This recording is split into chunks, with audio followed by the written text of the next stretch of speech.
Assalamualaikum warahmatullahi wabarakatuh. Perkenalkan, nama saya Razan Muhammad Ihsan dengan NIM 2025-32074 dari jurusan Sistem Informasi.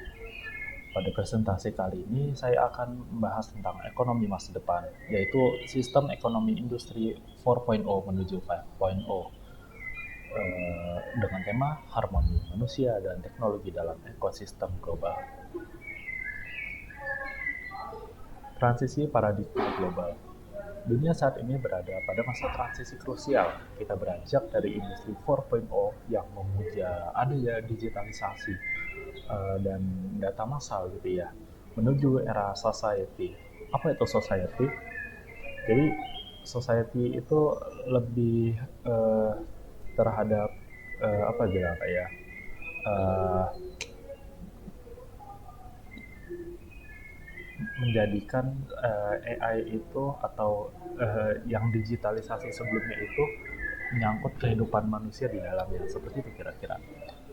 Nah, pergeseran ini bukan sekedar pembaruan teknis, melainkan reorganisasi fundamental yang menempatkan kembali manusia sebagai segala inovasi teknologi yang ada.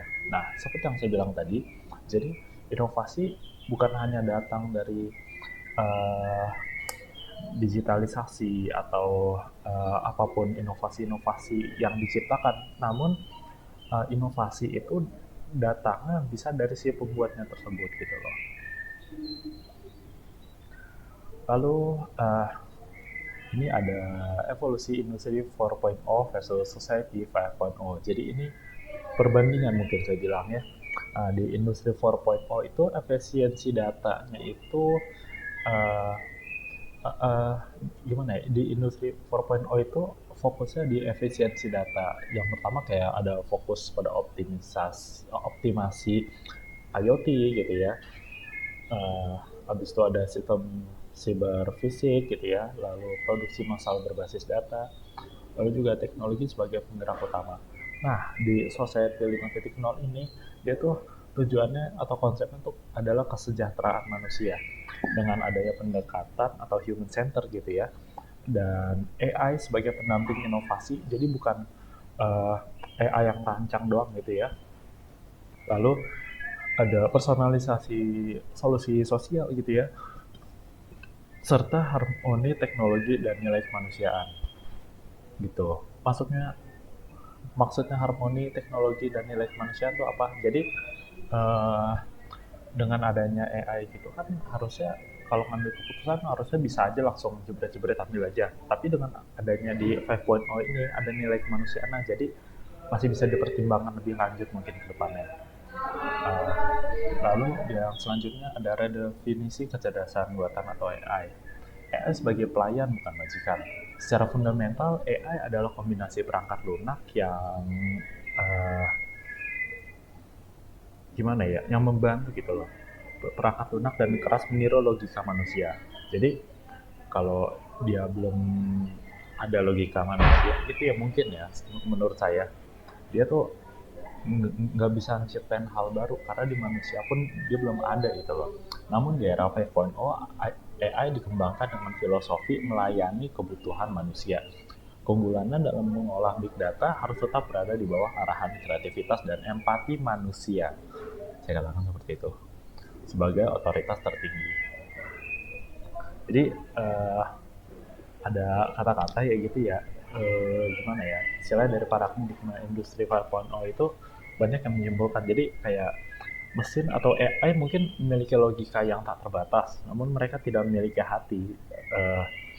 AI itu nggak punya empati gitu loh, dan kesadaran moral yang menjadi esensi dari kemanusiaan. Jadi itu hanya ada dalam diri-diri manusia gitu loh. Dan uh,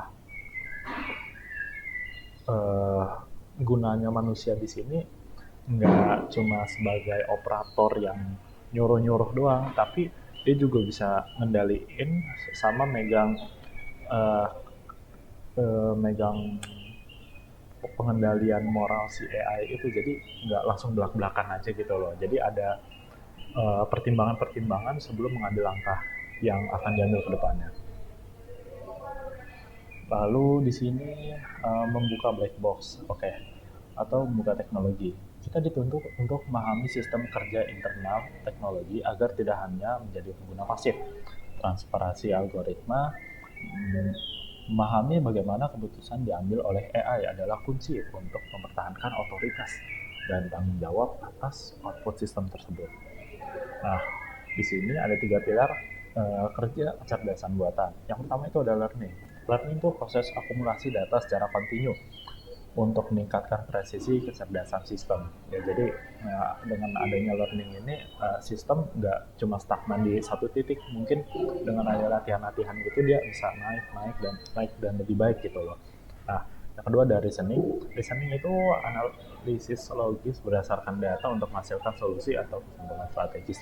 Lalu yang ketiga ada self correction, kemampuan evaluasi mandiri demi mencapai tingkat akurasi yang lebih optimal. Jadi kalau misalkan menurut jawabannya kurang tepat, mungkin bisa diperbaikin dulu, baru dia ngeluarin jawaban yang sesuai gitu loh. Dan apa istilah yang paling rasional gitu loh. Lanjut, ini ada akuntabilitas dan tanggung jawab moral. Integritas data memastikan setiap data yang digunakan dalam proses learning bebas dari bias dan diskriminasi. Jadi netral dia ya. Lalu yang kedua, otoritas keputusan. Manusia tetap memegang kendali penuh atas keputusan krusial yang berdampak pada etika sosial. Nah, ini yang saya bilang tadi, manusia di sini tetap menjadi pusat kendali, jadi bukan di AI atau di robot lagi gitu ya. Karena kalau robot tadi saya bilang nggak punya empati gitu, beda sama manusia ya. Selanjut, yang ketiga, etika inovasi. Setiap kemajuan teknologi harus selaras dengan nilai-nilai kemanusiaan dan kesejahteraan kolektif maksud saya. Lalu transparansi. Sistem harus diaudit dan dapat dijelaskan explainable AI untuk menjamin akuntabilitas publik. Transparansi itu maksudnya kalau dia misalkan ngasih judgement gitu ya, itu harus ada alasan kenapa gitu ya. Kira-kira seperti itu dari saya. Di sini mungkin ini slide terakhir ya, dampak ekonomi, harmoni sama dengan kemakmuran gitu ya. Produktivitas berbasis kemanusiaan di sistem ekonomi 5.0 tidak lagi hanya mengejar angka pertumbuhan GDP yang dingin gitu ya. Fokusnya beralih pada well-being ekonomi ke depannya gitu, dengan mengintegrasikan AI sebagai alat bantu produktivitas kita. Nah, kita menciptakan lapangan kerja baru yang lebih kreatif, aman, dan memuaskan bagi esensi manusia itu sendiri.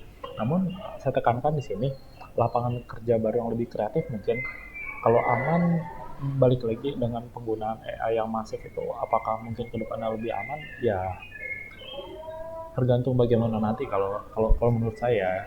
Tapi kalau kreatif itu menurut saya pasti gitu ya, dan memuaskan bagi esensi manusia itu sendiri. Dan yang 2 poin terakhir ini aman dan memuaskan untuk si 6 60-40 atau 70-30 mungkin ya. Saya nggak bisa memastikan itu karena ya saya belum merasakan ada di titik itu. Cuma ya berdasarkan basis data yang saya dapat, data yang saya dapat ambil seperti ini gitu kurang lebih. Ya, mungkin ada sedikit kalimat penutup ya. Masa depan bukan tentang seberapa canggih mesin kita, melainkan seberapa bijak kita mengarahkan kecanggihan tersebut untuk memuliakan manusia. Terima kasih untuk yang telah menonton dan mendengarkan video ini. Saya Razan, pamit undur diri. Assalamualaikum warahmatullahi wabarakatuh. Goodbye, thank you.